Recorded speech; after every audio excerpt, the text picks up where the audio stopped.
Mais uma questão da SpaceX de 2021 que diz o seguinte: o número de soluções inteiras que satisfaz a inequação 4 elevado a x menos 10 vezes 2 elevado a x mais 16 menor que zero é igual a quanto?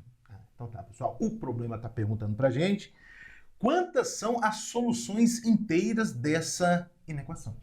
Portanto, a primeira providência é resolver essa inequação, não é verdade? Então, tá, deixa eu repetir a inequação aqui. A inequação é 4 elevado a x menos 10 vezes 2 elevado a x mais 16 menor do que zero. Excelente.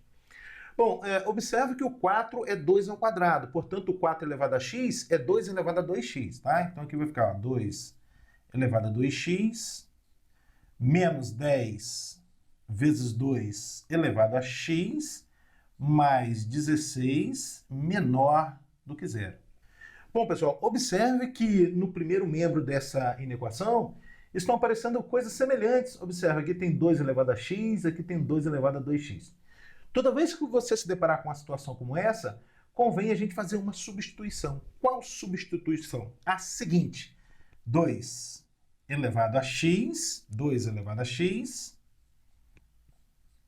igual a y. Vou promover essa substituição aqui, tá? 2 elevado a x igual a y. Se 2 elevado a x é igual a y, pessoal, então 2 elevado a 2x é y ao quadrado. Y ao quadrado. Menos 10 vezes o 2 elevado a x, que é y, mais 16 menor do que zero. Excelente. O que eu obtive agora, pessoal? O que eu obtive? Uma inequação. Que inequação é essa? É uma inequação do segundo grau na incógnita y. Na verdade, eu tenho aqui uma inequação do segundo grau na incógnita y. Como é que a gente deve proceder para resolver uma inequação do segundo grau? A gente deve encarar o primeiro membro dessa inequação como sendo uma função f, encara o primeiro membro como sendo uma função f, e faz o estudo do sinal dessa função. A fim de estudar o sinal dessa função, a primeira providência é determinar suas raízes, ou seja, é resolver a equação y ao quadrado menos 10y mais 16 igual a zero. Equação do segundo grau completa, pessoal, fórmula de Bhaskara. Y, aqui você vai colocar y, não vai colocar x não, tá? Porque a incógnita aqui é y. Então, y é igual a menos b, o parâmetro b é menos 10, com menos da fórmula mais 10, mais ou menos raiz quadrada de b ao quadrado, menos 10 ao quadrado vai dar 100, depois menos 4ac, menos 4 vezes a, que é 1, dá menos 4, e menos 4 vezes 16, isso vai dar menos 64. Menos 64, isso tudo sobre 2a, o parâmetro a é 1 e 2 vezes 1, 2. Excelente. Bom, já vamos determinar o primeiro valor de y. Olha, o y1 vai ser o quê? 10 mais 100 menos 64 dá 36, cuja raiz quadrada é 6. Então, 10 mais 6 sobre 2, ou seja, 16 sobre 2, que é igual a 8. Já é a primeira raiz. Segunda raiz, o y2 vai ser o quê? 10 menos 6 sobre 2. 10 menos 6 é 4, dividido por 2, e 4 dividido por 2 dá 2. Excelente. Aqui estão as raízes dessa equação. Uma observação: você poderia estar resolvendo essa equação aqui, pessoal, essa equação do segundo grau, através de soma e produto.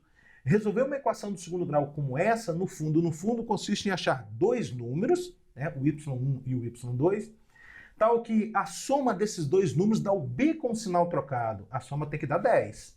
Ó, a soma tem que dar 10.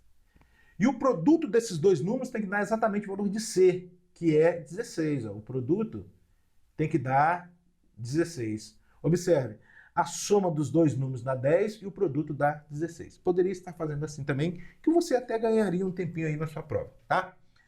Mas não vai se perder. O que eu estou fazendo? Eu estou resolvendo essa inequação do segundo grau. Como é que a gente resolve? A gente encara o primeiro membro como sendo uma função f e faz o estudo do sinal dessa função. A fim de fazer o estudo do sinal dessa função, a primeira providência é determinar as raízes. Determinei. O que mais a gente deve fazer? Um esboço gráfico. Vamos pensar no gráfico dessa função? Bom, então vamos lá. Olha só. O gráfico dessa função é uma parábola. Por que é uma parábola? Porque a função é do segundo grau, de concavidade voltada para cima, porque o parâmetro A é positivo, e vai tocar o eixo horizontal, que no caso aqui vai ser o eixo Y, né? Porque aqui tem Y, em 2 pontos, no 2 e no 8. Algo mais ou menos assim, ó. Excelente. Aqui vai estar o 2, aqui vai estar o 8. Distribuição do sinal, mais, menos e mais. Pronto, pessoal. Aqui está o estudo do sinal da função f. Então, fiz o estudo do sinal da função f.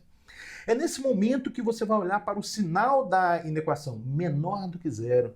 Menor do que zero são os negativos, entre 2 e 8. Muito bem. Então, escrevendo a solução dessa inequação. São os y que estão variando de 2 a 8. Aí você escreve assim, ó, 2 menor do que y, que é menor do que 8. Por que só menor e não menor ou igual? Porque aqui só tem menor. Se tivesse o igual aqui, você iria acrescentar o igual aqui, tá? Acabou o problema? Não. A gente determinou y. Eu preciso determinar x. A fim de determinar x, pessoal, você volta aqui na convenção que você fez. Olha, você convencionou que o 2 elevado a x é igual a y. Então, no lugar desse y, eu vou colocar 2 elevado a x. De tal forma que a gente vai obter 2, que é o mesmo que 2 elevado a 1, menor do que y, que é 2 elevado a x, que é menor do que 8, que é 2 ao cubo. Eu tenho essa desigualdade. E não é uma desigualdade qualquer, é uma desigualdade entre potências de mesma base 2, que é um número maior do que 1. Vou repetir para você. Eu tenho aqui uma desigualdade entre potências de mesma base 2, que é um número maior do que 1. Quando você se deparar com uma situação como essa, você pode cortar as bases sem problema nenhum.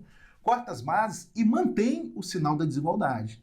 Corta as bases e mantém o sinal da desigualdade. Se a base aqui, se as bases, né, fosse um número entre 0 e 1, entre 0 e 1, aí você iria cortar as bases, só que trocar o sinal da desigualdade. Portanto, a gente vai obter 1 menor do que x, que é menor do que 3. Excelente. O que eu quero? 1 menor que x, que é menor do que 3, é a solução dessa inequação, que não é a resposta do nosso problema, não é verdade? Qual é a pergunta do nosso problema? O número de soluções inteiras da inequação. O número de soluções inteiras da inequação. Bom, qual é o único número inteiro que faz parte desse intervalo, pessoal? O único número inteiro que faz parte desse intervalo é o 2, né? Então a gente vai ter aqui, ó, x igual a 2. Essa equação possui uma única solução inteira, que é x igual a 2, tá bom, pessoal? Então, nas alternativas, você deve marcar 1, a quantidade de soluções inteiras, 1, que é apenas o 2. Não é o 2 que é a solução inteira, não, tá bom? Fica assim, então.